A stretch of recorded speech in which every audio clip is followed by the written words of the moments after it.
The Woodford Model 22 Hot and Cold Frost-Free Faucet Installation. Before the Model 22 can be installed, be sure to flush the supply line in order to remove any debris that may be in the supply line.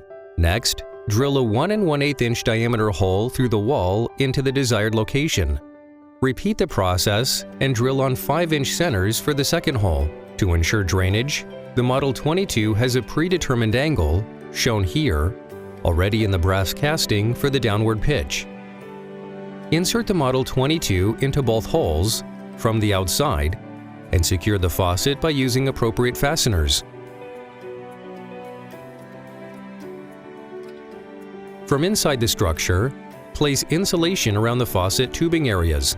If you're going to solder the connections to the water supply line, open both the hot and cold faucet handles into the full open position before soldering. Excessive heat can damage the valve seat rubber or the stainless steel seat and factory soldered joint. Now you're ready to turn the water supply back on to test the Model 22. Place a hose with a pressure nozzle on it. Then turn the water on to both the hot and cold sides. Inside the structure, check for leaks on both tubes where there's the water connection to the Model 22. If there's a leak, be sure to re-secure or tighten the inlet. Outside the structure, check for leaks behind the handle where the brass packing nut is. If leakage occurs, the packing nut can be lightly tightened to stop the leak. Look for more how-to, informational, and feature videos coming soon to the Eagle Mountain Products Company YouTube.com channel. Woodford, the choice of professionals.